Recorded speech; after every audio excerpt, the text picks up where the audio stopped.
compartiendo la palabra de Dios. Bueno, y para comenzar le invito a abrir su Biblia, si es tan amable, en el libro de Apocalipsis, capítulo 4, por favor.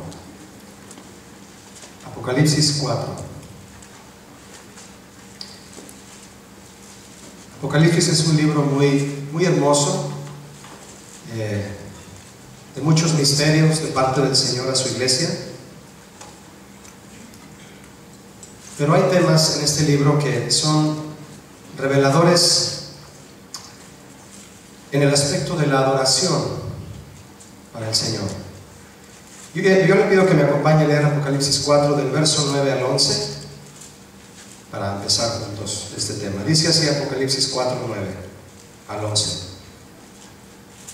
Y siempre que aquellos seres vivientes dan gloria y honra y acción de gracias al que está sentado en el trono, al que vive por los siglos de los siglos, los 24 ancianos se postran delante del que está sentado en el trono y adoran al que vive por los siglos de los siglos, y echan sus coronas delante del trono, diciendo: Señor, digno eres de recibir la gloria, la honra y el poder, porque tú creaste todas las cosas y por tu voluntad existen y fueron creadas. Quiero compartirle, mi hermano, mi hermana, un tema que se llama temor a Dios en su presencia. Temor a Dios en su presencia. Este pasaje es una descripción de la visión que el apóstol Juan tuvo con respecto a la adoración que se le rinde a Dios. ¿En dónde? ¿En la tierra? ¿En dónde se le rinde esta adoración que Juan vio a Dios? En el cielo. Juan vio un panorama de la adoración celestial, no terrenal. Juan vio cómo se adora a Dios en el cielo. Esta visión de la adoración celestial, que un día la iglesia de Cristo también estará ofreciendo ante Él. ¿Cuántos quieren estar allá? ¿Sí lo tienen planeado o no? Bueno, digo, porque tal vez no está en sus planes y lo quiero invitar.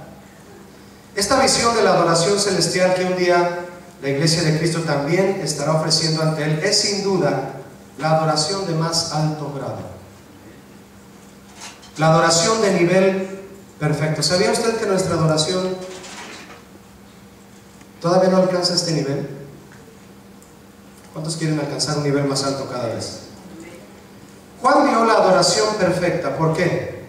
Porque es una adoración ante Dios, escúcheme, tal como Él la pide.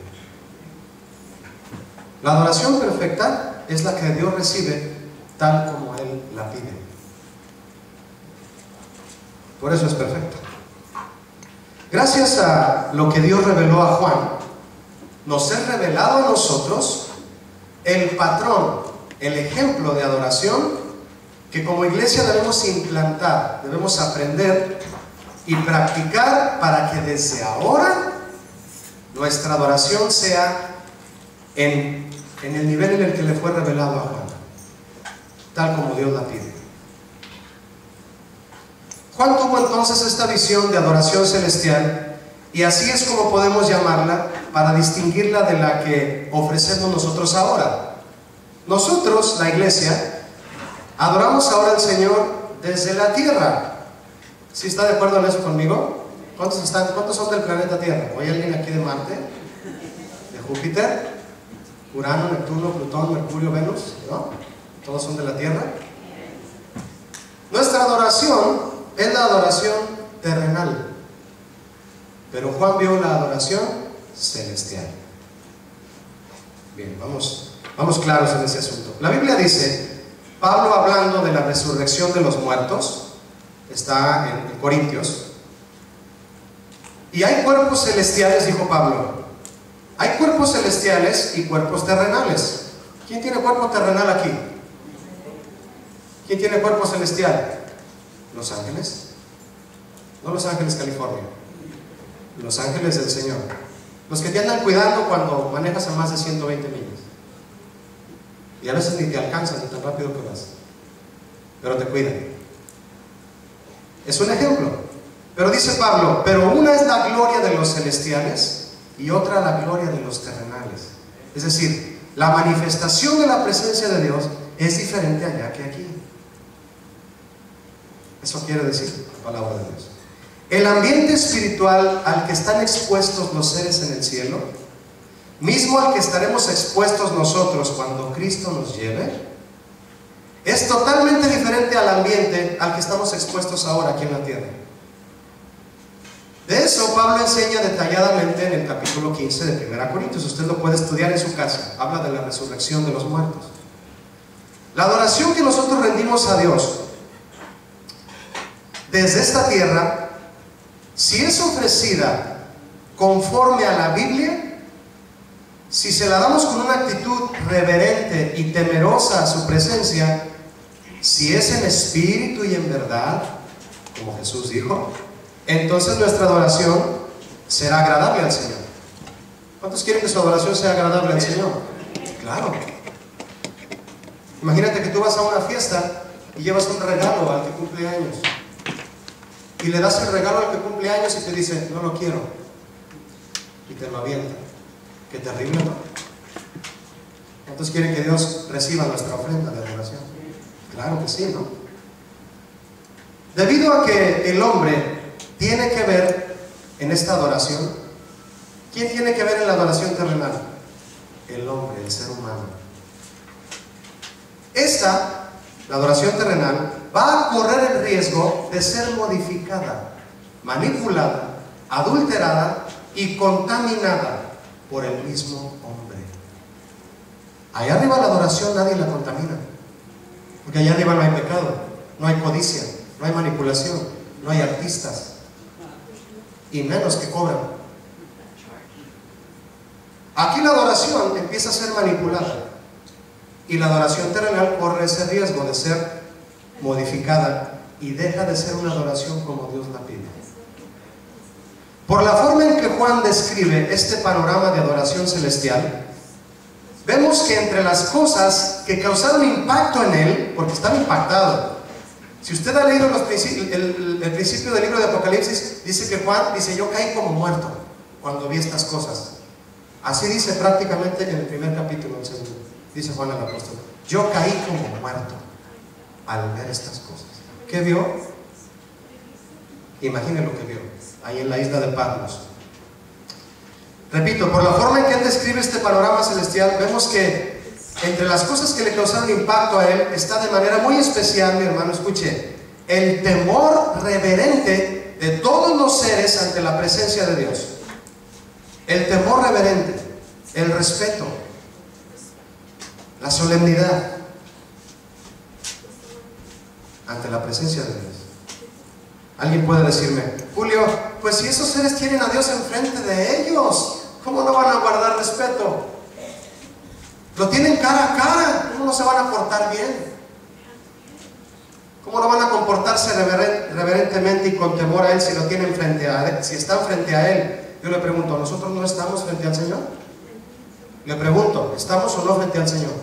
¿Sí? El que no lo crea, pues le invito a que lo haga, porque el Señor es omnipresente y Él habita, dice el Salmo, en medio de las alabanzas de su pueblo. Y la palabra habitar significa quedarse a vivir ahí. Si son alabanzas, si es farándula y conciertos, Él ni se para ahí. Dios visita y se queda a vivir donde hay alabanza. Tenga cuidado, mi hermano, a lo que usted le llame alabanza, Primero investigue qué significa la palabra alabanza desde el hebreo, para que usted esté seguro de llamarle a algo que no es alabanza, llamarle alabanza. Tenga cuidado a decir que alguien que cobra y se lleva un dineral a su casa por hacer un espectáculo en una plataforma, tenga cuidado de decir que él produce alabanza. Pueden ser canciones y música, tal vez alabanza no lo sea. Bien, nosotros tenemos a Dios frente a nosotros. Él es omnipresente y aún más, Él es omnisciente, Él es todopoderoso. ¿Cuántos creen en eso? Sí. ¿Cómo aplicamos nuestra fe cuando buscamos y adoramos a Dios? ¿Cómo la aplicamos? La Biblia dice, como le dije en el Salmo 22, Él habita en las alabanzas de su pueblo. Entre, es la palabra de la versión Reina Valera del 60. Le pregunto, ¿cree usted lo que dice este Salmo, que Dios habita entre las alabanzas que ofrecimos hace un momento al Señor? Sí. ¿Todos lo creen? Sí. El que no lo crea, le invito a hacerlo. Hay personas que todavía vienen a la iglesia solo a escuchar la predicación. Ellos dicen, ¿a cuál servicio vas tú? ¿A cuál reunión? Yo voy a la reunión de las 8, porque llegan a la pura predicación. Allá en Guadalajara muchos llegan a la reunión de las 12 del día. Empieza a las 11, pero ellos llegan a las 12. ¿Por qué llega gente a la pura predicación a la iglesia en ocasiones? No todos. Gracias a Dios es una minoría la que todavía no entiende lo que es la adoración. Pero hay que instruir, ¿verdad? Para que sepan lo que es la adoración y lleguen al tiempo de la alabanza. Hay personas que vienen entonces a escuchar la pura predicación, dependiendo además de quien vaya a predicar, ¿verdad? Y no vienen al tiempo de la adoración. Deciden no estar en la adoración precisamente porque no aplican su fe a escrituras como la del Salmo 22. Dios habita entre las alabanzas de su pueblo. Entre significa no en una esquina, no allá afuera, no en los baños. Entre es aquí en medio, el centro de la reunión. Eso significa. Si yo tomo el tiempo de la adoración a Dios solo como un tiempo en el que la iglesia canta y pienso que no es tan necesario llegar a cantar, asistir a esta etapa de la reunión, la razón es simplemente porque no tengo temor a la palabra de Dios, que me dice que Él habita entre las alabanzas de su pueblo. No me importa que Él esté en la alabanza, yo voy a llegar a la predicación. Dices, Julio, yo no pienso así. Sí llego a la pura predicación, pero yo no pienso así. Lo que pasa es que estamos engañados. Y cuando estamos engañados y no tenemos plena revelación de la palabra de Dios, creemos que estamos bien. Pero es triste que el hombre se sienta sabio en su propia opinión, ¿no? Adorar a Dios reverentes y temerosos a Él, mis hermanos, implica que, aunque no lo vemos físicamente, por medio de la fe, sabemos que Él está presente y que además Él sí nos ve a nosotros en todo momento. Tú no ves a Dios, pero Él nos ve a todos. ¿Y qué es lo que el Señor nos pide para que creamos que Él nos está viendo? Fe. Creer en Él. ¿Recuerdas a Tomás? Tomás dijo, le dijeron que había resucitado al Señor. ¿Y qué dijo Tomás? Yo no creo. ¿Por qué no creía? Porque no veía. Esa es la idea humana. Esa es la idea de los ateos. Ten cuidado de no ser un ateo en algún rinconcito de tu corazón. ¿Qué es ser ateo en algún rincón del corazón? Que cuando yo no lo veo, no lo creo. Y Jesús vino y le enseñó sus manos heridas a Tomás y le dijo, ¿querías ver mis heridas? Mete tus dedos ahí. Cae postrado y le dice Jesús a Tomás, es más bienaventurado, Tomás, creer sin haber visto. En la presencia del Señor, la orden del Señor Jesús a través de por lo que le dijo a Tomás es que para ver hay que creer. Mientras el mundo dice, para creer tengo que ver. Y Jesús dice, para ver tienes que creer. El Apocalipsis es un libro de la Biblia que se va a cumplir por completo. Solamente los que creen en lo que dice la palabra de Dios van a poder experimentar lo que el Apocalipsis dice, o muchas de las cosas que dicen ahí, pero desde arriba, no aquí.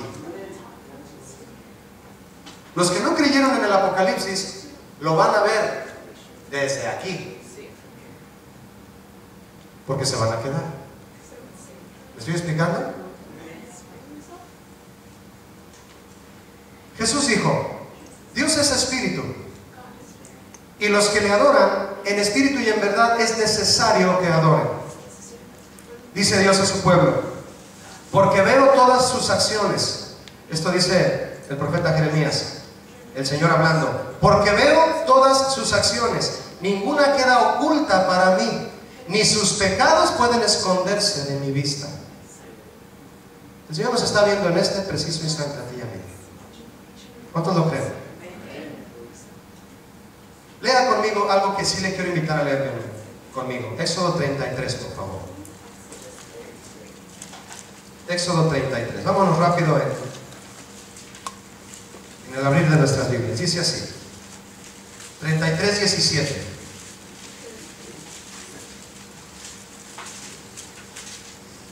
Éxodo 33, 17 dice: y Jehová dijo a Moisés: también haré esto que has dicho, por cuanto has hallado gracia en mis ojos, y te he conocido por tu nombre. Él, ¿quién? ¿Quién es él? Moisés. Entonces dijo: te ruego que me muestres, ¿qué? Tu rostro. Qué valiente Moisés, ¿no lo creen? Quería ver a Dios. Pero como era un chiqueado de Dios, así como David y otros lo fueron, fíjense lo que pasó. Antes de leerlo quiero decirle esto, mi hermano. Mire, hay gente incrédula quienes se atreven a pedirle a Dios irreverentemente que se muestre a ellos. Si Dios existe, que se me aparezca. Quiero verlo, a ver.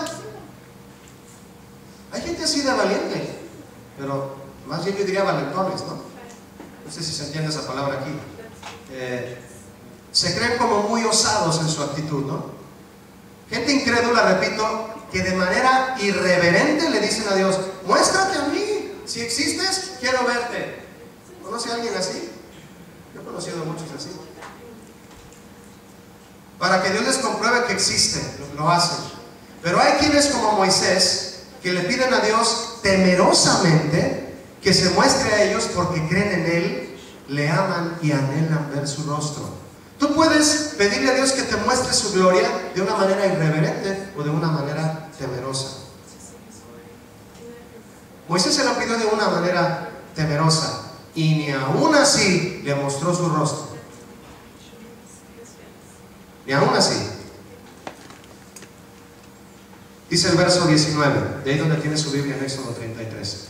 Y el Señor le respondió: yo haré pasar todo mi bien. ¿Qué es bien? ¿No nos hace bien la presencia de Dios? El bien de Dios es su presencia, hermano. Yo haré pasar todo mi bien delante de tu rostro y proclamaré el nombre de Jehová delante de ti. Y tendré misericordia del que tendré misericordia, no del que me la reclame, ¿verdad? Puedo leer aquí esto. Y seré clemente para con el que seré clemente. ¿Cuántos saben que Dios hace lo que Él quiere? Verso 20. Dijo más el Señor: no podrás ver mi rostro, porque no me verá hombre que y vivirá. En otras palabras le dijo Moisés: no te voy a enseñar mi rostro, Moisés, porque te mueres. Así le dijo. Le quiero preguntar a usted, mi hermano, ¿todavía quiere alguien aquí que Dios le muestre su rostro? ¿Sí? ¿O quiere irse vivo a su lugar de origen? Es a través de la fe que vemos al Señor, porque Él es, dijo el Señor Jesús, Espíritu. Verso 21 de Éxodo 33. 21. Y dijo aún Jehová: he aquí un lugar junto a mí, y tú estarás sobre la peña, sobre la roca. Qué hermoso, ¿no? Y cuando pase mi gloria, yo te pondré en una hendidura de la peña, te voy a esconder, y te cubriré con mi mano hasta que haya pasado. Después apartaré mi mano y verás mi espalda, mas no se verá mi rostro. Este es un pasaje extremadamente profético que habla del Señor Jesús. ¿Sabía usted que toda la gloria de Dios sobre Moisés lo pudo haber matado? Lo pudo haber matado, pero lo metió ¿en dónde? En una roca, y aparte lo tapó con su mano. ¿Sabe usted quién es la roca que detuvo toda la ira de Dios sobre nosotros por ser unos pecadores? Jesucristo. El Señor nos escondió debajo de Cristo, Cristo nos tapó y toda la ira cayó sobre esa peña. Y tal vez Moisés salió y se asomó a la peña y estaba, yo creo que ahí medio quemándose, yo no sé, es un ejemplo. Lo pudo haber matado, pero lo escondió y le dijo: vas a ver mi espalda. Tremendo pasaje, ¿no? Mi hermano, no tengo nada más que agregar en este pasaje. Entre todas las experiencias extraordinarias que el apóstol Juan tuvo, de quien estamos hablando de Apocalipsis, la más gloriosa de ellas sin duda fue estar y caminar con Jesús. El mismo que escribió Apocalipsis fue el que se recostaba en el pecho de Jesús. ¿Sí lo ubican? ¿Sí? Y fue el que estuvo ahí al pie de la cruz y Jesús le dijo, cuando le dijo ahí tu madre y etcétera, ¿no? Ese es el apóstol Juan. Una de las experiencias, repito, más gloriosas es que Juan vio a Jesús cara a cara y caminó con él, mientras que muchos otros, al ser engañados y amenazados por los fariseos, prefirieron quedar bien con ellos que confesar y seguir a Jesús. Eso dice Juan, usted lo puede leer después, dice Juan capítulo 12, 42 al 43, que muchos seguían a Jesús, pero los fariseos llegaban y los amenazaban. Y la gente, viéndose amenazada por los fariseos, retrocedían y le decían a los fariseos, nos vamos con ustedes, y negaban a Jesús por miedo a los fariseos. Caminando con Jesús, Juan pudo ser testigo de la forma en que el Señor Jesús era adorado por muchos. Muchos le adoraron, se postraban ante él como aquel leproso. ¿Recuerda aquel leproso?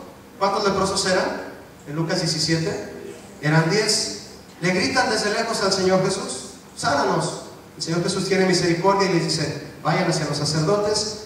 Todos son sanados. ¿Cuántos regresaron a darle gloria y adoración a Jesús postrados? Nada más uno. Juan fue testigo de muchos que adoraron a Jesús, pero también fue testigo de muchos que lo rechazaron. También fue testigo de eso. Juan vio y oyó a la gente decir a Jesús en su entrada a Jerusalén, Hosana, bendito el que viene en el nombre del Señor, el Rey de Israel. ¿A quién le gritaron eso los israelitas? A Jesús, montado en un burrito. Pero también Juan, discúlpeme, vio a muchas de estas personas que no perseveraron en decirle a Jesús, Hosana, bendito el que viene en el nombre del Señor. Muchos de ellos rechazaron a Jesús después en su caminar y gritaron, crucifícale. Eso está en Juan 19. Los sacerdotes y los alguaciles que amenazaban al pueblo si seguían a Jesús, incitaron también al pueblo a blasfemar en contra de Jesús y rechazarlo. Contrario a esto, ¿cómo vio Juan a Jesús en la visión celestial? ¿Cómo lo vio? Eso está en Apocalipsis 5:13. Se lo voy a leer. Lo vio sentado a la diestra del Padre, siendo el único digno de recibir alabanza, la honra, la gloria y el poder, y así será por los siglos de los siglos. ¿Cuántos creen en eso? Amén. Así lo vio Juan. Así lo vio. Le pregunto a mi hermano, ¿a qué se debe esta gran diferencia entre la adoración fluctuante, es decir, no estable, que Cristo recibía en la tierra? ¿A qué se debía? Y la forma en que Él es exaltado en el cielo. Juan vio a Jesús sentado a la diestra del Padre en un trono y vio que todos le rendían gloria, pero también lo vio en la tierra clavado y todos gritándole, crucifíquenle. ¿A qué se debe esa diferencia? Es porque la adoración en el cielo no está expuesta a corrupción. En la tierra sí. Recordemos cuando Juan se postró ante el ángel. ¿Recuerda cuando Juan en la isla de Patmos, dice ahí Apocalipsis también, se aparece el ángel ante él, quien le va a dictar todas las palabras del Apocalipsis? ¿Y qué cree usted que hace Juan? Cometió un grave error, pero fue corregido, gracias a Dios. Se postró delante del ángel. Grave error. Y viene en la Biblia para que lo aprendamos. Y nos advierte ese tipo de acciones, nos advierte a no cometerlas. Juan se postra ante el ángel que le mostraba las cosas, y el ángel le dijo, no te postres, levántate, porque yo soy consiervo tuyo. Soy igual que tú en ese sentido. Soy un siervo de Dios igual que tú. No te me postres a mí. El ángel le dijo eso, hermano. Y le dijo al final de Apocalipsis 22, 8 y 9, adora a Dios. A Él sí adóralo. Yo creo que Juan se levantó todo asustado y dijo, es cierto, ¿qué estoy haciendo? ¡Qué grave error! Hoy en día la gente, por el impacto que les causa el talento de ciertas personas, se les postra, hermano. Hasta los defienden. Les avientan oro para que el becerro se haga más grande.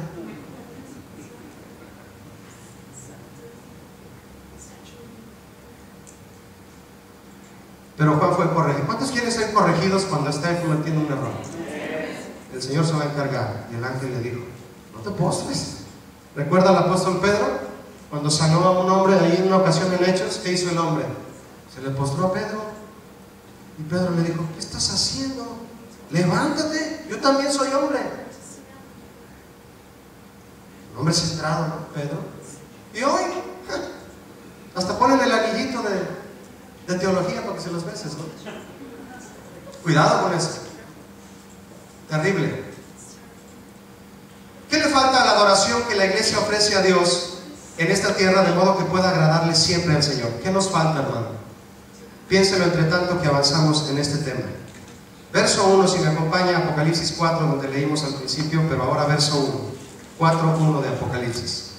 Dice así: después de esto miré, y he aquí una puerta abierta en el cielo, y la primera voz que oí como de trompeta hablando conmigo dijo: sube acá, y yo te mostraré las cosas que sucederán después de estas. Qué tremendo versículo, hermano, así como todo el capítulo. Miren, este verso, nada más leí el verso 1. Este verso contiene cosas importantes para reflexionar. ¿A través de qué medio? Le pregunto, hermano, si es que usted oyó el versículo o lo leyó, le pregunto, ¿a través de qué medio vio Juan lo que Dios le mostró? ¿Quién me quiere decir? A través de una puerta. Una puerta en el cielo. Bien. Abierta por Dios, por supuesto. ¿Quién abre las puertas en el cielo? ¿Algún hombre? No, fue el Señor. Una puerta es un medio, ¿sí o no? Es un medio. Tú entraste por esa puerta a este auditorio, es un medio para entrar aquí. Si no abres la puerta, no entras, a menos que traigas un pico o un paquete de explosivos del C4 y explotes la pared y te metas, ¿verdad? Tú abres la puerta, es un medio para entrar aquí. Lo que la iglesia hoy está viendo y recibiendo es a través de medios celestiales o medios terrenales. Por ejemplo, ¿una página de internet es una ventana a algo? Le pregunto. ¿Sí? Tú abres una ventana y estás entrando a algo. De hecho se llama Windows, el sistema operativo. Ventanas. El del PC, ¿no? Pero tú puedes abrir una página de internet en donde se abre una ventana y entras a algo que te edifica, o puedes abrir en otra que entras a algo que te va a matar espiritualmente. ¿Sí o no me explico? Tú puedes llegar a una iglesia y abrir la puerta y entrar a adorar a Dios. O puedes llegar a un bar y abrir la puerta y emborracharte. ¿Sí o no? Le pregunto, ¿a través de qué medio está recibiendo instrucción la iglesia? ¿Un medio celestial o un medio terrenal? Le pregunto eso para que lo piense. Un medio celestial es la palabra del Señor.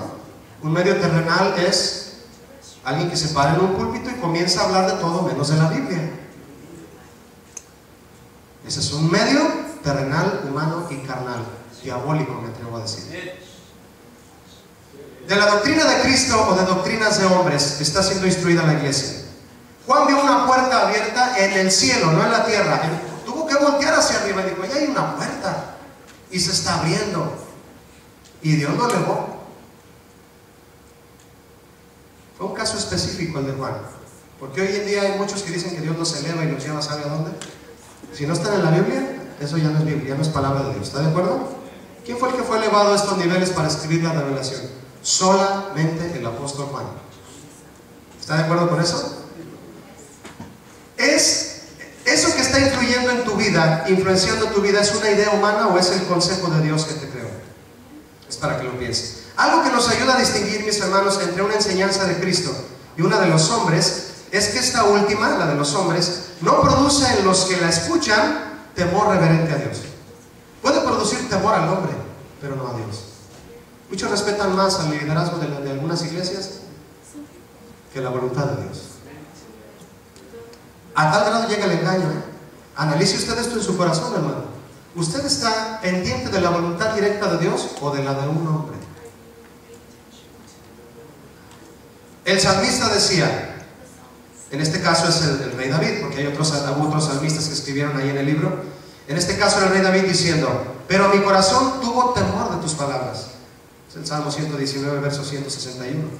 En el verso 1b de Apocalipsis 4, que usted está leyendo conmigo, dice: si usted quiere asomarse otra vez. Dice Juan, y la primera voz que oí, como de trompeta hablando conmigo. Diga conmigo si es tan amable. Primera voz.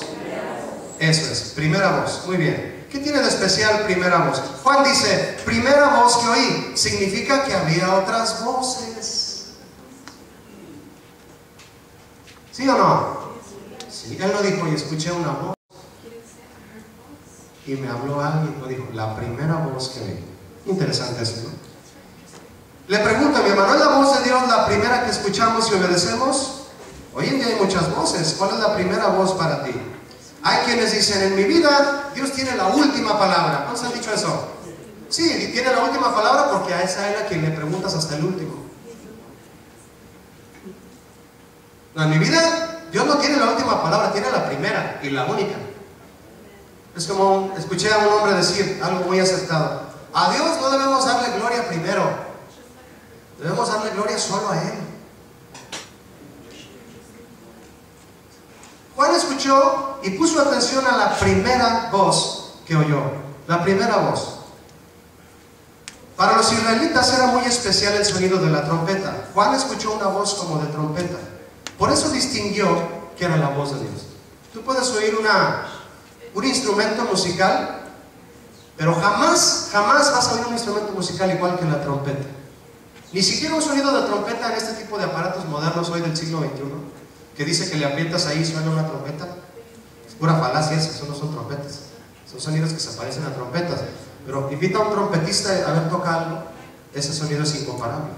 El sonido de la trompeta era muy especial para los israelitas. Siempre lo fue. Era un sonido inconfundible para aquellos que amaban la voluntad de Dios y lo identificaban de inmediato así. Juan no confundió la voz de Dios con cualquier corneta del Estadio Jalisco. No sé si me expliqué o me entendió, pero...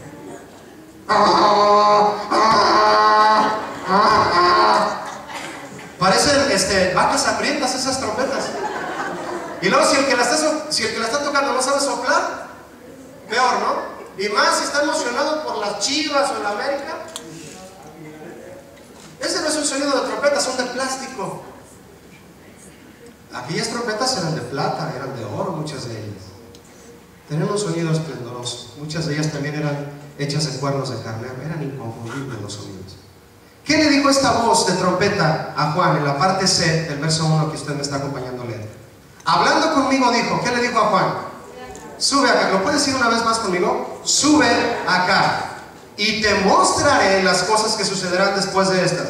Casi le dijo, si no subes, Juan, no vas a ver nada. Interesante eso, ¿no? Sube acá porque te quiero mostrar muchas cosas. Le dijo, si quieres ver lo que yo te quiero mostrar, Juan, tienes que subir del nivel terrenal al conocimiento de mi palabra, estar conmigo. Tienes que anhelar estar conmigo. Y yo no estoy en la tierra, no soy un gusano. Yo estoy en el cielo. Pablo les enseñó a los colosenses, no pongan su vista en las cosas de la tierra, sino en las de arriba, porque habéis muerto al pecado y habéis resucitado con Cristo. Por eso busquen las cosas de arriba. ¿Recuerdan lo que cantamos ahorita? Debo buscar las cosas de arriba. Es un canto de Colosenses. Y Dios le está pidiendo lo mismo a Juan. La palabra de Dios no se contradice en ningún momento. ¿Quieres oír lo que yo te quiero enseñar, Juan? Tienes que subir de nivel. En tu nivel terrenal, enredado en tus afanes, Juan, y deseos personales, no lograrás nunca ver ni entender lo que yo tengo para ti. ¿Me permiten repetírselo? Dios nos dice, en tu nivel terrenal, enredado en tus afanes y en tus deseos personales, no lograrás nunca ver ni entender lo que yo tengo para ti. Sube acá. Sube, Juan. Abajo no te pienso decir nada. Hay que entender la palabra del Señor en un nivel. Hay que subir al monte del Señor. A todos los que Dios les hablaba, les pedía subir al monte. ¿Sí o no? A Moisés, a Abraham. Jesús subió al monte de la transfiguración. Tenían que subir. Todo con Dios es arriba, nada es abajo. Todo es arriba. ¿Cuántos quieren subir o quedarse abajo? A Juan le dijo, sube acá. Pablo escribió lo que le dije hace un momento, es Colosenses 3, 1 al 2. Si resucitaron con Cristo, les dice a los de Colosas, busquen lo de arriba. No se afanen por lo de abajo, por lo terrenal. Pongan la mirada en las cosas del cielo de arriba y no en las de la tierra. Si realmente deseamos escuchar a Dios, mi hermano, debemos subir de nivel estudiando su palabra, poniendo siempre la mirada en Cristo, y Cristo está arriba sentado a la diestra de Dios. No está en los afanes de este mundo. Ahí no está Jesús. Para entenderlo, para estar con Él, tienes que subir de nivel. Decirle, Señor, quiero subir de nivel. No quiero quedarme en el nivel en el que estoy. Quiero entender más tu palabra y saber tu voluntad para mí. Y eso solamente subiendo al monte de Jehová. Venid, subamos al monte de Jehová, a la casa del Dios de Jacob. Él nos enseñará en sus caminos y andaremos por sus veredas. Dice la palabra del Señor. Subamos al monte de Jehová. Toda doctrina que incite a la iglesia a poner la mira en las cosas de abajo de la tierra no es la sana doctrina de Cristo. ¿Por qué le estoy hablando de todo esto, mi hermano? Porque le estoy hablando de las cosas que afectan la adoración que le ofrecemos a Dios, y corremos el riesgo de ofrecerle a Dios una adoración mediocre. Y vienes con un deseo de darle tu corazón a Dios en adoración y no puedes porque traes la mente más llena de cosas de la tierra y de afanes del trabajo y todo, que no puedes rendirte al Señor. Déjale todo eso a los pies de Cristo. La Biblia dice, echa.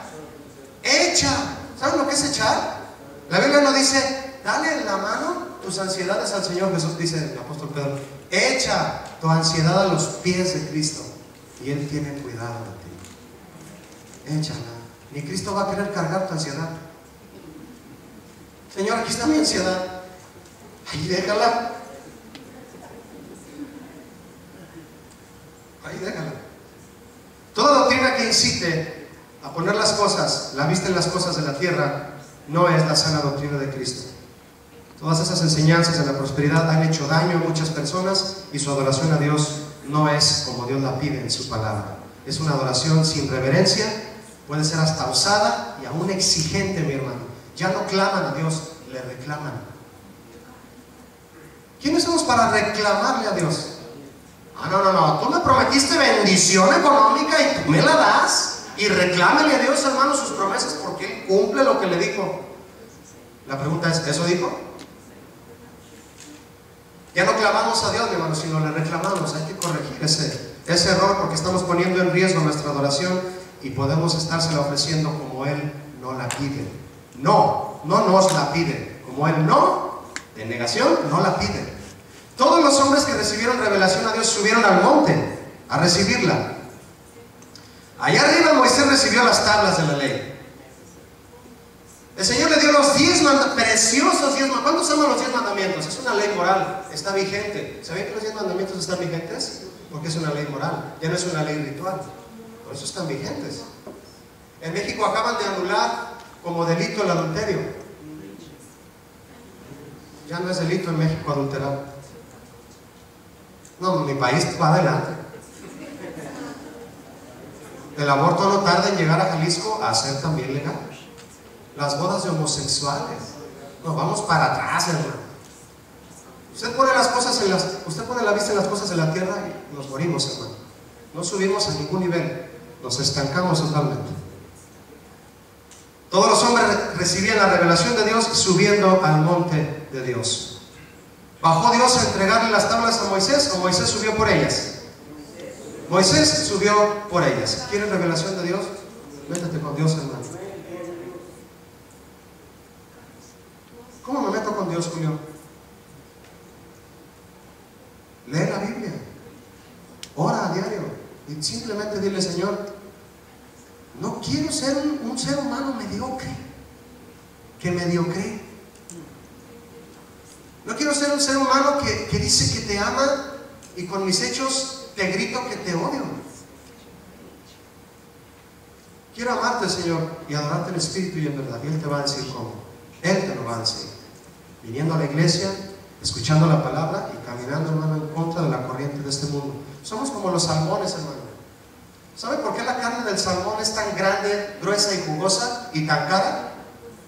Porque se la pasan nadando contra la corriente.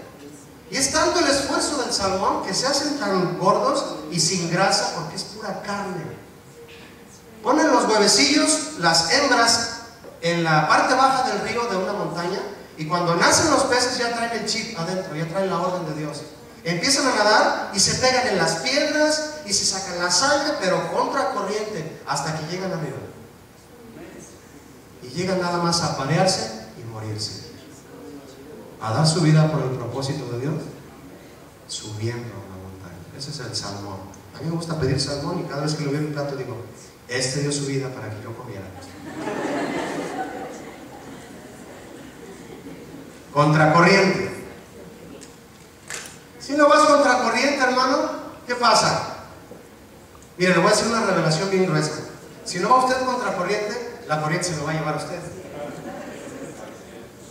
La corriente de las deudas, la corriente del afán, la corriente de...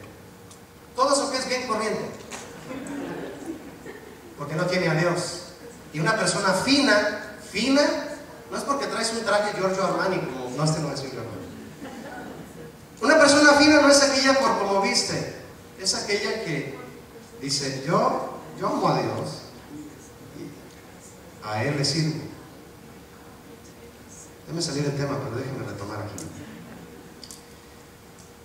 Los que se quedan abajo, en la falda del monte, se quedan a adorar al becerro de oro. Los que suben al monte reciben la ley de Dios. ¿Qué quieres? ¿Recibir la ley de Dios o adorar al becerro de oro? Ahí se lo dejo. Verso 2 de Apocalipsis 4. Y al instante yo estaba en el Espíritu. ¿Qué significa eso? ¿Era espiritista Juan? No. Porque hay quien piensa eso luego. Yo tengo hay una persona conocida mía en México que es espiritista. De hecho es mi familiar. Pero bueno. Y ponen estos versos como pretexto.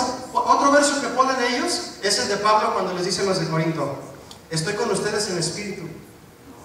Y usan esos versos para decir, ya ves, tú puedes transportarte y volar en el espíritu. Puras mentiras.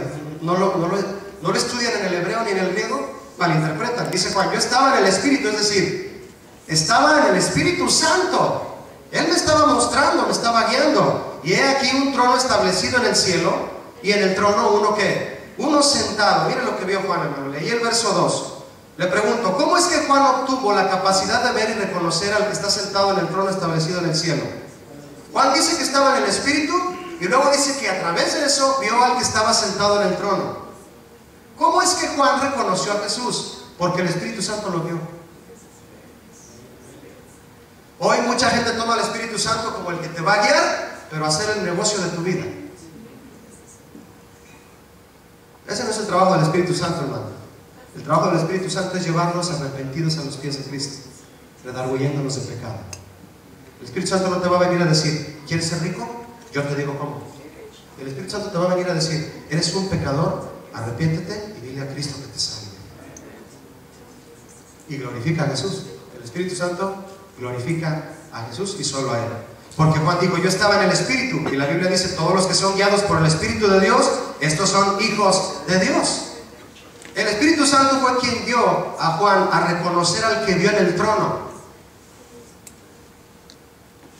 La Biblia dice que nadie, diga conmigo, nadie, hermano, gracias, dice, nadie puede llamar a Jesús Señor, nadie, si no es por el Espíritu Santo. Tremendo verso. Nadie puede decirle a Jesús Señor, pero no decirle Señor de palabra. Por ejemplo, que tú le preguntes a alguien, ¿tú crees que Jesús es el Señor? Y te diga, sí. No. Que sea el Señor de su vida y se someta a Él y le obedezca. Eso es que Jesús sea el Señor. No nada más decir que Él es Señor, es demostrar que es el Señor de su vida. Alguien, o nadie mejor dicho, puede llamar a Jesús Señor o hacer a Jesús su Señor si no es por el Espíritu Santo. Eso dice 1 Corintios 12:3. Eso lo dice. Sin la guía del Espíritu Santo no podríamos reconocer a Jesús como el Señor. Todos aquellos que adoran, me atrevo a decirlo, hermano, adorar, no solamente a reconocer y ser fan. Adoran a artistas y reconocen a cantantes, pagan sus conciertos, compran sus discos, y yo no sé si adoran a Dios, yo no sé por qué cobran. Confunden la grandeza de esos hombres con la grandeza de Cristo. Yo me pregunto, ¿los guiará el Espíritu Santo? En ese mismo verso 3 de 1 Corintios 12, no lo abra, dice, nadie que hable por el Espíritu de Dios llama anatema a Jesús. Si tienes el Espíritu Santo, no le vas a decir maldito a Jesús. Eso significa. Anatema significa un animal para el sacrificio. Debido a su asociación con el pecado, la palabra anatema es sinónima de maldición. Hoy en día han surgido un sinnúmero de hombres que engañan a la iglesia diciéndole que la guiarán. Escucha esto, hermano. La guiarán hacia Dios, pero no lo hacen debido a la corrupción que domina su corazón, por haber dejado literalmente al Espíritu Santo, adjudicándose la gloria que solo debe ofrecérsele al Cordero. ¿Por qué Juan le dio gloria? ¿Por qué Juan reconoció a Jesús y le dio gloria? Porque el Espíritu Santo lo vio. Por lo tanto, alguien que no da gloria a Jesús, no le da su vida, no le sirve, no lo ama, ni siquiera lo ha visitado el Espíritu Santo. Esa sería una gran respuesta a tantas dudas que hay en tantos lugares donde dicen que adoran a Jesús y Jesús ni está ahí siquiera. Es porque no le han dado la entrada al que los va a guiar hacia Jesús. Se llama el Espíritu Santo. Eso significa que Juan estaba en el Espíritu. ¿Está conmigo o está con el Señor? No, está conmigo, amén. Muchos en la iglesia aceptan los mensajes y también la música de hombres que deliberadamente llaman anatema a Jesús. ¿Cómo que llaman anatema a Jesús? Ya le dije lo que es anatema. Debido a que el lugar que le dan es el de un cordero más para el sacrificio. ¿Cuántas veces fue sacrificado Jesús?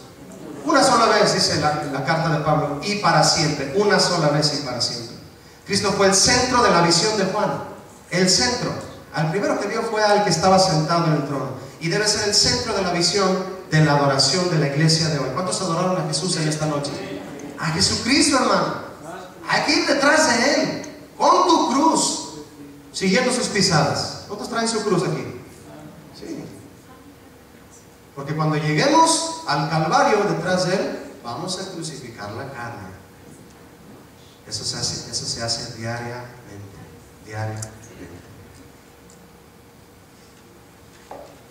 Verso 3 de Apocalipsis 4, si me acompaña, dice así, 3 del capítulo 4. Y el aspecto del que estaba sentado era semejante a piedra de jaspe y de cornalina. ¿De quién está hablando Juan, mi hermano?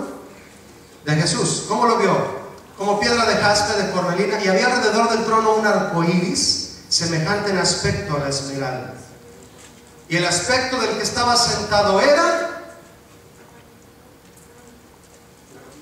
¿Cómo lo vio Juan? Miren, el panorama de la adoración celestial y perfecta que Juan vio, lo primero que Juan describe es la hermosura de Cristo.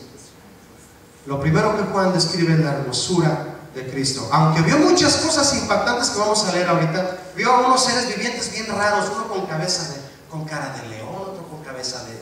Ahorita lo vamos a ver. Vio unas cosas rarísimas, pero lo primero que le impactó fue Jesucristo. Eso tiene mucha importancia aquí, mi hermano. Vio muchas cosas impactantes, pero nada le pareció más hermoso que Jesucristo, y lo describe comparando su aspecto con piedras preciosas. Se quedó corto Juan. En nuestra adoración debemos de tener siempre el cuidado de exaltar los atributos de Cristo y de nadie más. Hay quien exalta aún el mismo templo. Hay quien exalta hasta el estacionamiento. Es que en esta iglesia tenemos estacionamiento de sobra. Vas a decir, Julio, ¿qué estás diciendo? Cosas raras, hermano. Se exalta más la estructura que al que dio su vida por la iglesia. Se exalta más la estructura de la iglesia que al que dio su vida por la iglesia. Lo primero que describió Juan fue a Jesucristo y su hermosura.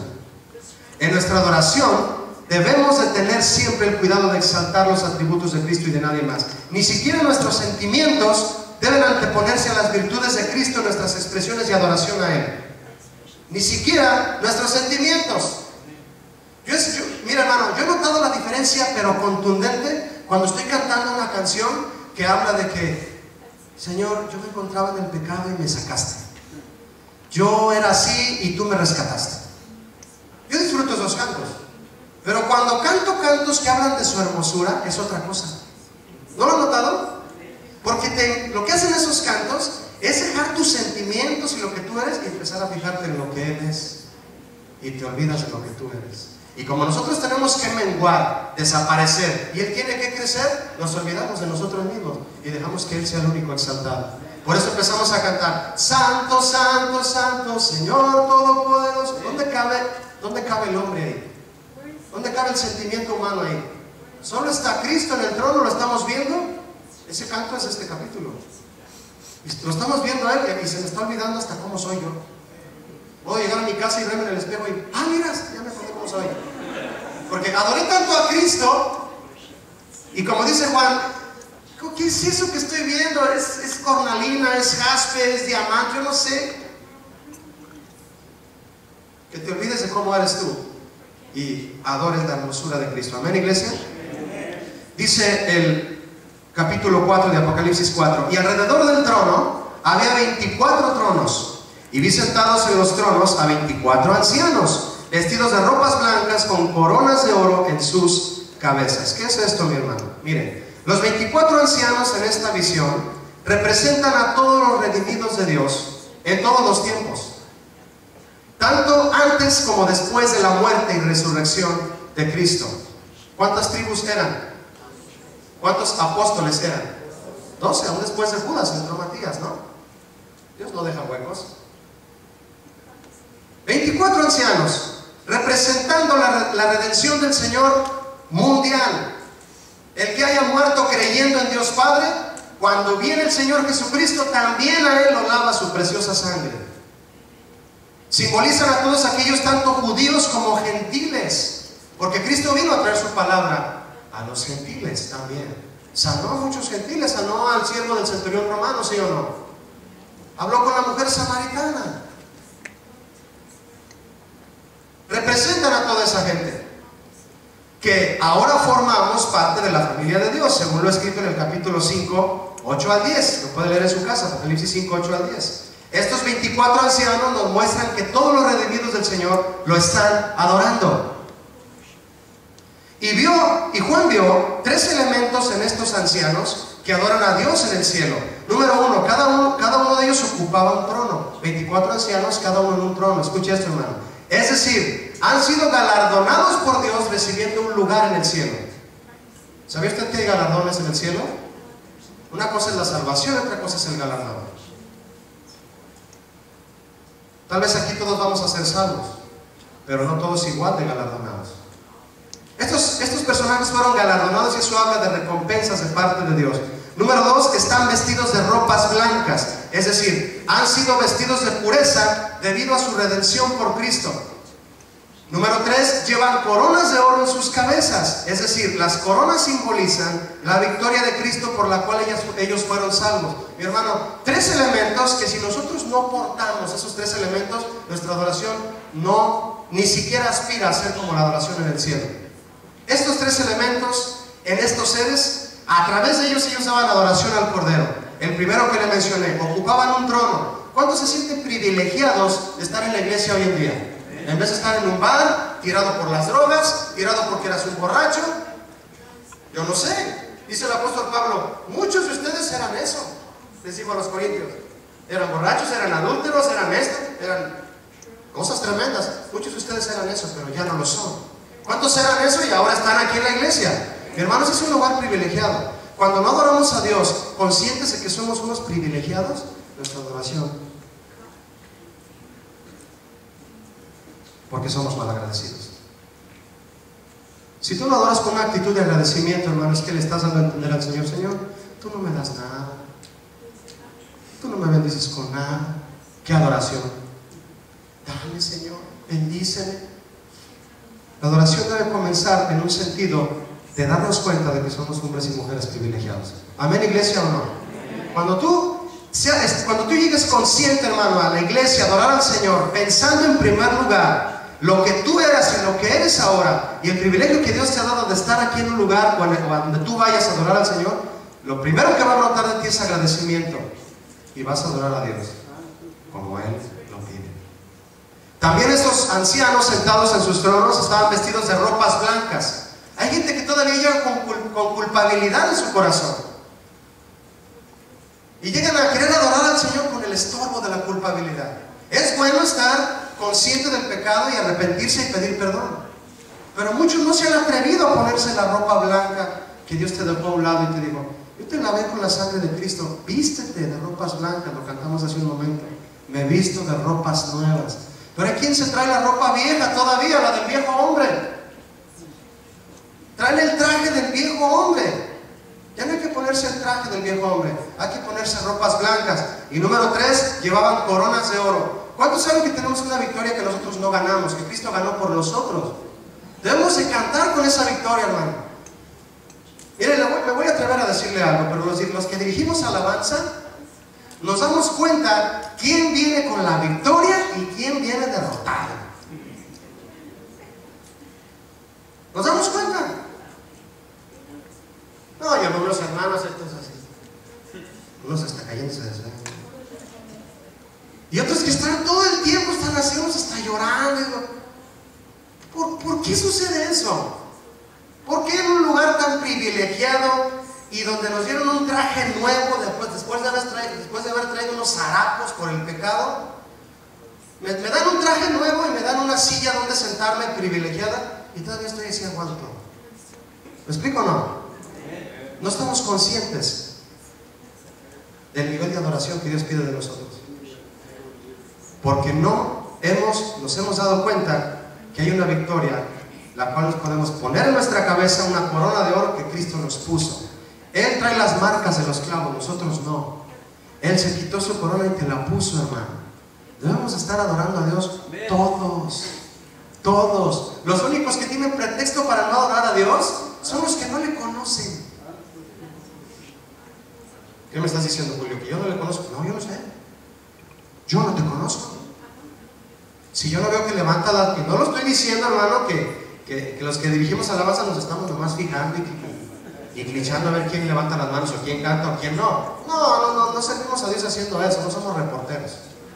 Somos directores de alabanza. Pero, si usted supiera cómo anhelamos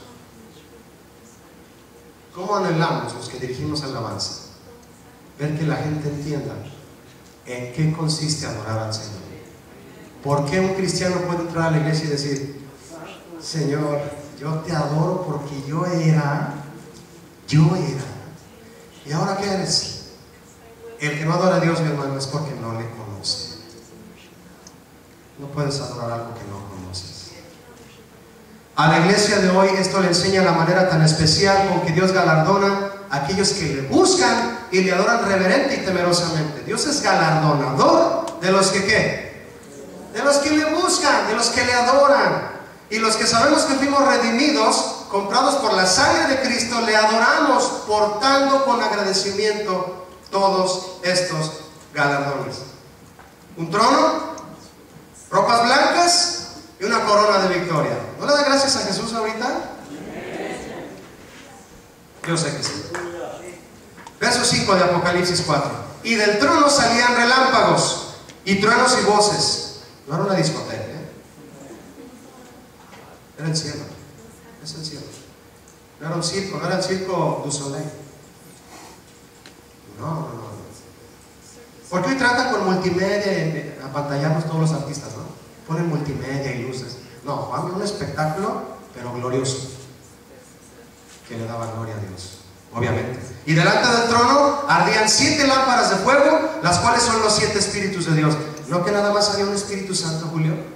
No, los 7 espíritus de Dios representan al Espíritu Santo en todas sus facetas y perfecta actividad dinámica. ¿Sí? El verso 6. Y delante del trono había como un mar de vidrio, semejante al cristal, y junto al trono y alrededor del trono 4 seres vivientes llenos de ojos delante y detrás. El primer ser viviente era semejante a un león, el segundo era semejante a un becerro, el tercero tenía rostro como de hombre y el cuarto era semejante a un águila volando. Al leer esto, mi hermano, si tú lo lees en tu casa y no lo entiendes, hay muchos que se asustan. Y luego andan soñando con un perro con cabeza de águila. Entonces dice: ¡ay, Señor! Al leer esto, alguien podría decir: ¿ves, Julio? ¿A no le gusta lo espectacular? Las luces, el sonido, la extravagancia. ¿A mí me gusta eso? No, mi hermano, lo que Juan vio no fue un espectáculo multimedia usado para exaltar el ministerio de un hombre. A lo largo de la historia bíblica, eso también había en el cielo. A lo largo de la historia bíblica, Dios ha usado símbolos con el propósito de dar a conocer sus virtudes a su pueblo. ¿Está de acuerdo? Símbolos. Dios usa símbolos. Solo que muchos se atreven a darle gloria a los símbolos.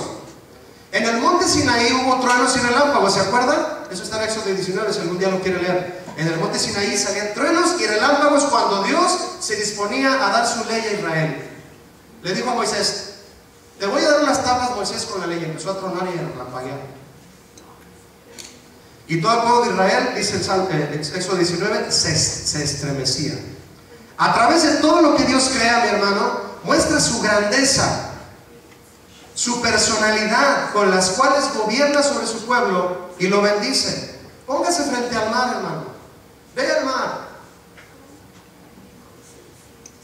Ve el tamaño del mar. Y dice que con el hueco de su mano lo acomodó. Así, a ver, mar, te voy a acomodar. ¿El Océano Pacífico? Aquí. Es un charquito para él, ¿no? Lo que hace Dios es mostrar su grandeza con este tipo de simbología. No es para... Lo triste es que hoy el hombre usa ese tipo de multimedia que lo único que hace es el ridículo para promover un ministerio. Tal vez tú asistas a muchos eventos creados por el hombre, de los cuales tú salgas impactado, pero jamás saldrás transformado. Juan no solo salió impactado, salió transformado. Tanto que estamos leyendo lo que él escribió hace alrededor de 2000 años.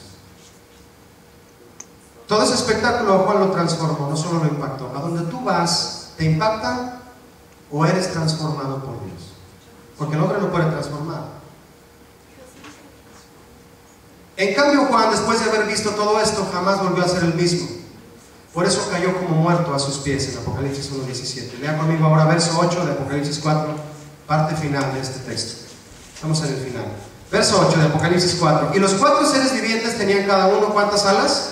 6, y alrededor y por dentro estaban llenos de ojos, y no cesaban día y noche de decir. ¿Qué decían? Santo, santo, santo es el Señor Dios Todopoderoso, el que era, el que es y el que ha de venir. Mire, mi hermano, una de las expresiones de adoración celestial que Juan escuchó en esta visión fue santo, santo, santo. ¿Por qué santo, santo, santo?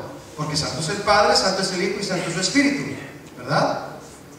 Esta sublime expresión de adoración, santo, santo, santo, de parte de todos los seres en el cielo, escúcheme, es la proclamación central. Si no reconocemos la santidad de Dios, mi hermano, no estamos proclamando la virtud central del Padre y de Jesucristo y de su Espíritu Santo. Santo, santo, santo. Eso se ha perdido en muchos lugares. Y ponen a Jesús de todas las formas, pero no lo respetan como el Santo de Israel, el que no peca, el que no tolera algo sucio en su presencia. Fue la proclamación central, esencial de la adoración que se ofrece en el cielo a la Trinidad. ¿Cada cuándo, mi hermano? ¿Qué decía el verso ahí? Día y noche, día y noche. Julio, pero aquí solamente cantamos cantos 1 hora. Sí, pero la santidad se debe vivir las 24 horas del día. Cuando tú vives en santidad, tú proclamas la santidad del Señor, porque es la santidad de Dios la que estamos viviendo. Nosotros no somos santos, mi hermano, por lo que hacemos o por lo que dejamos de hacer. No te pierdas en ese punto, porque muchos hacen una lista de las cosas que deben de dejar de hacer o que creen que deben de dejar de decir. Yo soy santo porque dejé de fumar, porque dejé de tomar, porque dejé de ir a este lugar, porque ya no veo esto en la computadora. Yo soy santo. No, esos son frutos de que Dios te salvó. Son actos, son frutos de arrepentimiento. Lo que nos hace santos, mi hermano, es el lavamiento de la palabra de Dios. Es venir y escuchar su palabra y obedecerle a Él. El que nos santifica, lo que nos santifica no son nuestros actos ni tus decisiones. Lo que nos santifica es la sangre de Cristo. Y proclamar santo, santo, santo en tu manera de vivir, en mi manera de vivir, es proclamar no solo que Él es santo, santo, santo, sino que yo anhelo su santidad en mi vida. ¿Cuántos anhelan la santidad de Dios en su vida? ¿Por qué santo, santo, santo es la expresión central y de adoración celestial? Porque la santidad de Dios es la que propicia el ambiente imprescindible para ofrecer a Él una adoración perfecta. Imagínense, mi hermano, una reunión de adoración sin Dios. Nada que decir, ¿verdad? No. La santidad de Dios es la que propicia que la adoración sea en espíritu y verdad. Comparando esto con la adoración que nosotros ofrecemos a Dios, le pregunto, ¿qué nos hace pensar que Dios puede recibir de la iglesia una adoración que brota de corazones que no se arrepienten de sus pecados? Imagínense, mi hermano, lo terrible que es decirle al Señor, santo, santo, santo, mientras yo vivo una vida sucio, sucio, sucio. Mientras yo soy terco, terco, terco y no quiero obedecer lo que Dios me está pidiendo que yo obedezca. Yo le digo al santo, santo, santo, y el Espíritu Santo me dice al oído, ¿y tú eres terco, terco, terco?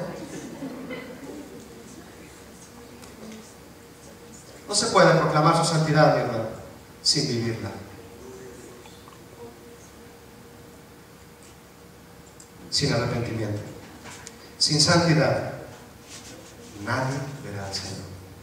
La santidad en el cielo es el ambiente en el que se vive delante de Dios y en el que se le adora a Él. Mi hermano, la santidad es el aire que los seres en el cielo respiran.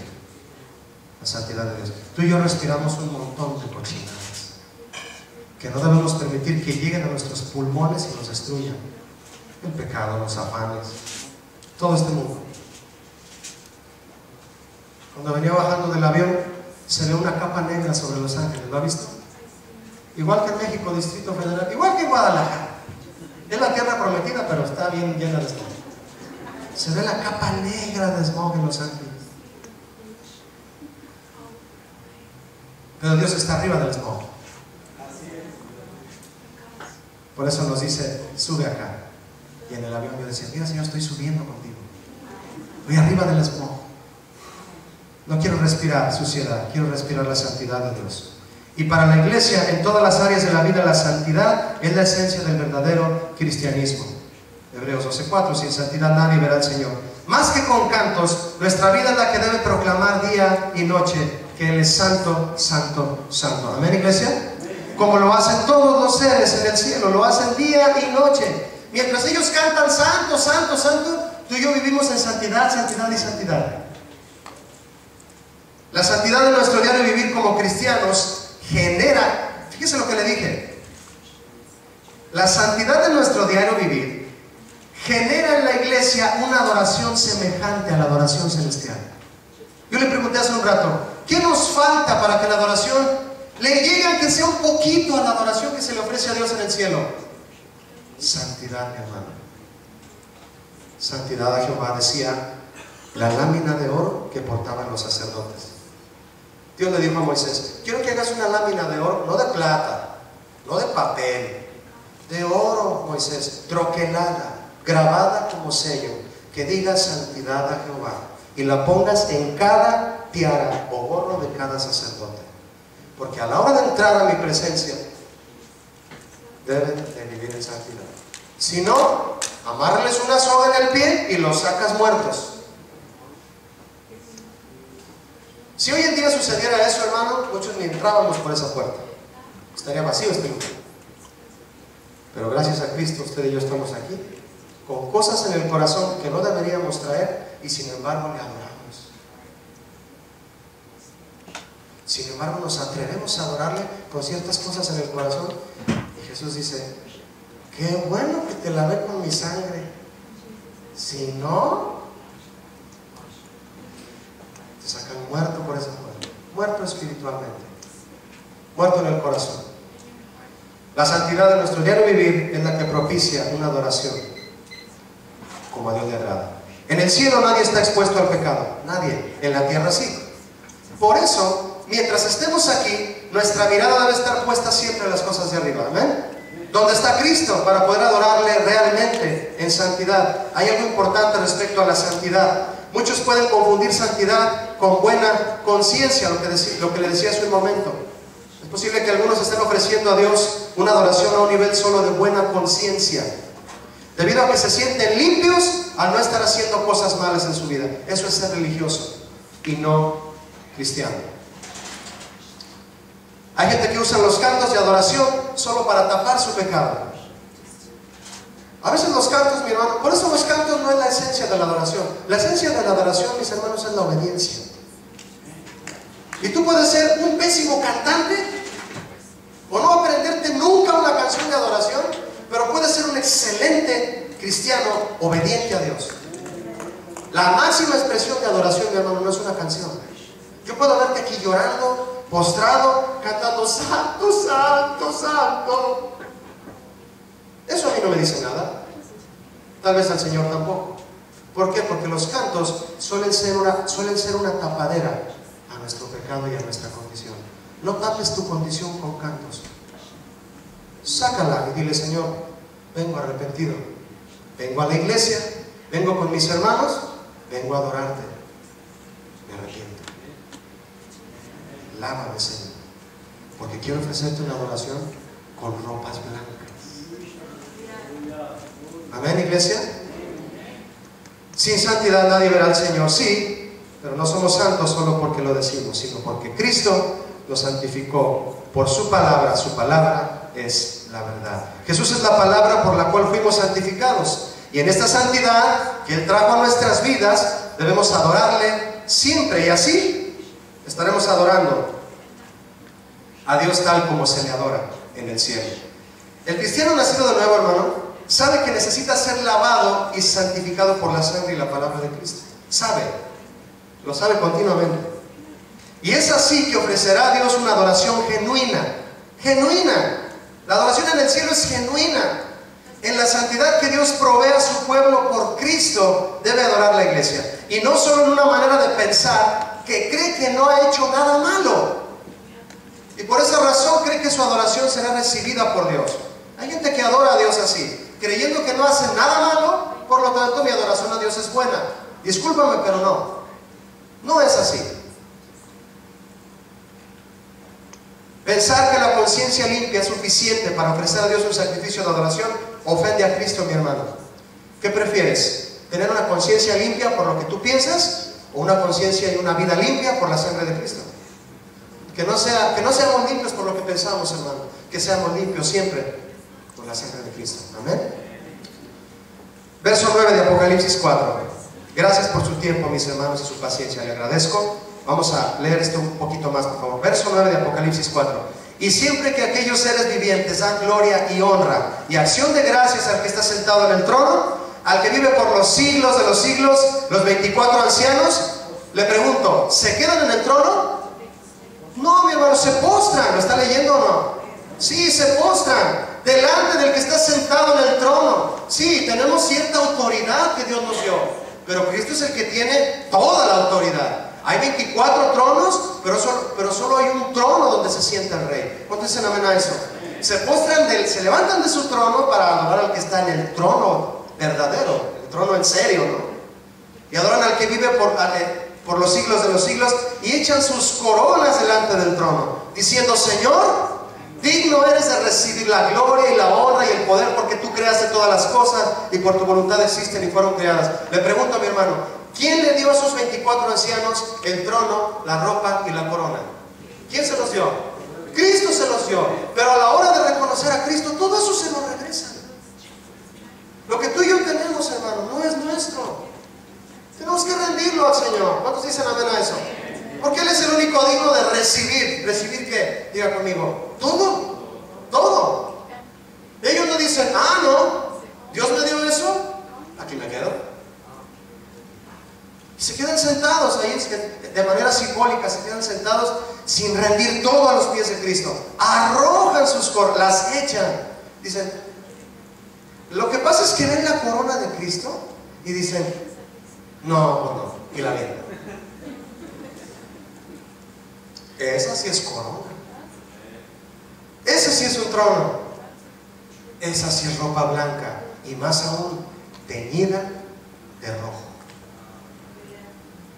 Mi ropa está blanca, dicen los ancianos, pero la del que está ahí no solo es blanca y de una sola pieza, como cuando lo crucificaron, que no se atrevieron a romperla porque era una túnica de una sola pieza, teñida de rojo. Jesucristo, cuando venga, siempre he pensado en eso, no va a venir con un traje Hugo Boss y a presumir su traje, como muchos se atreven hoy. Hombres que se paran en la plataforma y dicen, ¿cuántos quieren un traje como este? Hay un cantante que se atreve a hacerlo. ¿Les gusta este modelito? Este no, aquel. ¿Les gusta? Dios les puede dar muchos. Cristo cuando venga, hermano, va a venir con la misma túnica, manchada de sangre con la que llegó al Calvario, para que todos digan, Él es. ¿No da gloria a Jesús por eso? Él no es un presumido. Es el Rey del universo, nada más. Siempre que los seres vivientes, diga conmigo, siempre. Qué hermoso soy esa palabra. Siempre que los seres vivientes dan gloria a Dios, los ancianos también se postran y lo hacen. Esto me dice que esos seres vivientes que Dios creó, escucha hermano, su único propósito de vida es adorar a Dios, y fungen o funcionan como guías de adoración para los demás seres que están delante de Dios. ¿Qué eran esos 4 seres vivientes? Me voy a atrever a decirlo, hermano. Directores de alabanza. Siempre que se postraban los seres vivientes y adoraban a Dios, los ancianos los veían y decían, yo también. Arrojaban la corona y se postraban. ¿Qué hacían esos 4 seres vivientes? Su trabajo era adorar a Dios. Tenemos una gran responsabilidad los que dirigimos alabanza. Tú que diriges a tus hijos en tu casa a adorar a Dios, tienes una gran responsabilidad. ¿Sabes que tú también eres director de alabanza? A tus pequeños en tu casa les pones un disco de alabanza, yo no sé, y les dices, mira hijo, hay que cantarle al Señor alegremente, hay que adorarle a Él. Eres un director de alabanza. Ellos se postraban en cuanto veían que esos seres vivientes lo hacían. Y dice la palabra de Dios, siempre que los seres vivientes dan gloria a Dios, los ancianos también se postraban y lo hacían. Era su único trabajo. La iglesia debe ser guiada en adoración, mis hermanos, por ministros que sepan bien cuál es la razón por la cual Dios los creó. Hay muchos hombres que han recibido talentos. ¿Y quién les dio esos talentos? Dios se los dio, pero no lo usa para guiar a la gente en adoración. Lo usa para exaltar sus propios dotes y sus propios talentos. 25 años de trayectoria. Vamos a celebrar los 10 años de Pancho Pistolas. Vamos a celebrar los 25 años de... no se me ocurre otro nombre. Puro hablar de ellos. Están en el piano, acabo de ver un video de eso, es reciente. Está un hombre en el piano y dice, esta canción me la dio el Señor cuando yo estaba en el baño. Y empieza a cantar la canción. No, esta me la dio cuando, esta la compuse cuando estaba en la central camionera. Y empieza a cantar y todos, ay, qué bonito canta. Cántalo, cántalo. No, lo vamos a cantar más al rato. Así haciendo el ridículo en la iglesia. Los 4 seres vivientes, lo único que hacían era postrarse ante el trono de Jesús, para que todos vieran ese ejemplo y adoraran al Padre, a Jesús también. Tenemos buenos ejemplos y buenos directores de alabanza. Eso a mí me da una responsabilidad muy profunda. Los seres vivientes dan gloria, honra y acción de gracias al Señor. ¿A qué le atribuye usted y a quién le agradece por todo lo que ha recibido? ¿A quién, hermano? Es una pregunta para pensar. Pablo, hablando del envanecimiento de los hombres, escribió, Pablo, habiendo conocido a Dios, no le glorificaron como a Dios, ni le dieron gracias, sino que se envanecieron en sus razonamientos y su necio corazón fue entenebrecido. Qué triste es eso. Muchos, para comenzar a adorar a Dios y exaltar su grandeza, necesitan que alguien o algo los impulse a hacerlo. Yo no necesito que nadie me impulse para dar gracias a Dios, hermano. Basta con recordar una de las cosas que ha hecho por mí, una de tantas miles de cosas, y con eso yo empiezo a tocar el piano. No le estoy presumiendo nada, hermano. Simplemente le comparto que tengo el privilegio de saber para qué me creó. Y yo sé que usted también. Amén, iglesia. El rey David decía, bendice alma mía Jehová y no olvides ninguno de sus beneficios. ¿A quién le decía? A su alma. Él mismo se incitaba a adorar a Dios. Él le decía a su alma, mira, almita, Él es quien perdona tus iniquidades. Él es el que sana tus dolencias. Él es el que rescata del hoyo tu vida, el que te corona de favores y misericordias, el que sacia de bien tu boca, de modo que te rejuvenezcas como el águila. Si usted llega, mi hermano, a la iglesia a adorar a Dios con una lista de cosas que usted necesita, usted se va a aburrir en sus afanes, se va a aburrir en la iglesia.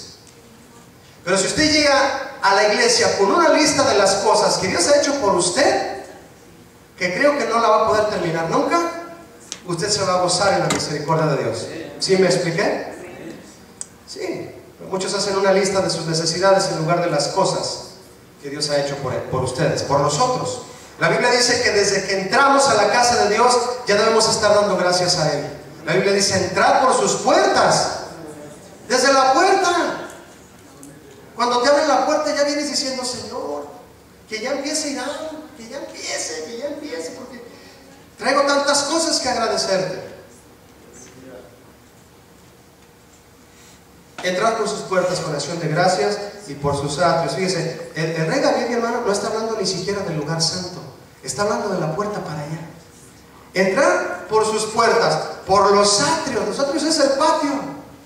Es decir, que cuando yo llegue a la presencia de Dios, ya llegue cargado de agradecimiento. Eso es lo que quiere decir aquí. ¿Por qué? Porque Jehová es bueno y para siempre es su misericordia y su verdad por todas las generaciones. Muchos no llegan ni a la puerta cuando ya se están quejando de muchas cosas. Hasta de la puerta se quejan. Si la adoración que ofreces a Dios es impulsada por tus necesidades, vas a exaltar tus necesidades, Señor Jesús. Vas a vivir afanado y frustrado. Pero si la adoración que ofreces a Dios es impulsada por todo lo que Él ha hecho por ti, vivirás siempre agradecido y eso mantendrá tu corazón siempre confiado y lleno de paz. Espero estarme explicando. Finalmente dice el verso 10 de Apocalipsis 4: los 24 ancianos se postran delante del que está sentado en el trono y adoran al que vive por los siglos de los siglos y echan sus coronas delante del trono. Mis hermanos, aún con todos los galardones que han recibido los ancianos de parte de Dios, aún así se postran y echan sus coronas delante de Él. Esta es una de las muestras contundentes que Juan vio del temor que se ejerce en la presencia de Dios en la visión de la adoración celestial. La palabra echan significa arrojarlo de manera violenta. Como le dije hace rato, muchos nos jactamos de nuestras coronas. Sí, son cosas que Dios nos ha dado. Me encanta cómo canto. Me encanta cómo toco. Claro, siempre va a haber alguien mejor que tú. Siempre va a haber alguien a quien le dio 2 talentos y a quien le dio 5 talentos. Pero a todos les va a decir: bien hecho, buen siervo y fiel. Solo hay que llevar a cabo lo que Dios nos dijo que hiciéramos. Pero siempre hay que rendirlo delante de Él. Que cuando yo vea la corona de Jesús, me cruce de brazos y diga, no diga, mejor dicho, Cristo es el Rey, pero aquí yo mando. En esta área de mi vida yo digo lo que se hace. Tengo autoridad. En esta área de mi vida, Él no es el Rey. Yo tengo mi propia corona. ¿Me estoy explicando? Los ancianos se quitaban la corona y la arrojaban. Aquí Jesús manda. ¿Jesús manda en toda tu vida? ¿Te quitas la corona siempre que Jesús te pide algo? ¿O te la dejas puesta y dices, voy a pensarlo, Señor, si me quito la corona o no? La corona de Jesús es este tamaño, hermano. Te queda grande. No intentes ponerte. Y la tuya, que no llega ni a corona de Burger King. Muchos traemos corona que ni siquiera es de Burger King. ¿Dan coronas aquí en Burger King todavía? Es coronas. Yo le compro, le doy a mi niña ahí y veo la corona de Burger King y digo, qué chafa. Y muchos con su corona de Burger King le dicen a Jesús, ¿tú eres el Rey de mi vida? ¿Quieres gobernar mi vida? No.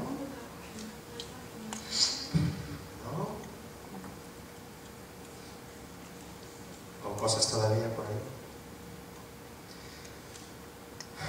Arrojar la corona es echarla, debido a que delante de Dios nadie debe ni puede jactarse de nada, y ante el señorío de Cristo. Ningún logro personal logra sobresalir más que el sacrificio de Jesús en la cruz. Hay quienes, en lugar de echar su corona de triunfos personales a los pies de Jesús, se la acomodan más en la cabeza. Cuando Jesús estaba clavado en la cruz, el pueblo y los gobernantes y los soldados, el malhechor colgado a un lado, y los sacerdotes le decían burlándose, si eres el Cristo, bájate y sálvate. Si Cristo se hubiera bajado, mi hermano, ninguno de ellos, ni de nosotros, hubiera tenido posibilidad de escapar del infierno. Yo me pregunto, si Jesús se hubiera bajado de la cruz, demostrando su poder y lo que Él es capaz de hacer, le pregunto a mi hermano, ¿lo hubieran reconocido todos los que lo injuriaban? Fíjese qué pregunta le estoy haciendo. Si Jesús clavado hubiera dicho, ¿yo qué estoy aguantando aquí estos malagradecidos? Y haber llamado a una legión de ángeles y lo hubieran bajado de ahí, le pregunto, ¿lo hubieran reconocido como el rey? Tal vez sí, pero no lo hizo, debido a que Él busca a quien le adore primeramente por quien Él es, no por lo que hace. El otro ladrón reprendió al que injurió a Jesús diciendo, ¿ni aún temes tú a Dios estando en la misma condición de pecado? Es decir, ni aún en la presencia de Dios, cuando vienes a la iglesia, ni aún en su presencia reconoces tu condición pecaminosa. El primer ladrón había dicho a Jesús, si eres el Cristo, sálvate y sálvanos a nosotros. Hay quienes estando en la misma presencia de Jesús esperan solo a que Él haga algo espectacular. El primer ladrón quería que Jesús se hiciera algo espectacular. El otro quería que Jesús lo salvara. ¿Qué es lo que buscamos hoy, hermano? ¿Ver algo espectacular en la iglesia? ¿O que Jesús perdone nuestros pecados? Se ha perdido eso. Hoy la gente va a las iglesias y espera ver algo espectacular. Por eso van a los conciertos y pagan cientos de dólares por ver a un hombre cantando que no es director de alabanza. Y la adoración en la iglesia está completamente por los suelos. No se parece nada a la adoración en el cielo. No se le teme a Dios ni en su presencia. Uno de los ladrones quería ver algo espectacular, el otro quería que Jesús lo salvara. ¿Qué quiere usted? Porque déjeme decirle, hermano, que nosotros éramos ladrones. O peor.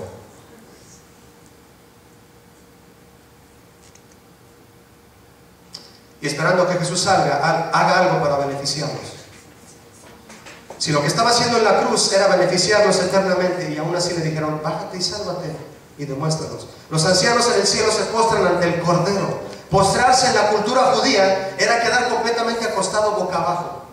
Y nosotros, hermanos, nos dicen, levanta las manos, levanta tu voz, adora a Jesús, dile cuán bueno ha sido contigo. Y batallamos tanto, hermano. Y en la cultura judía, postrarse, escúcheme, postrarse era acostarse boca abajo en la tierra.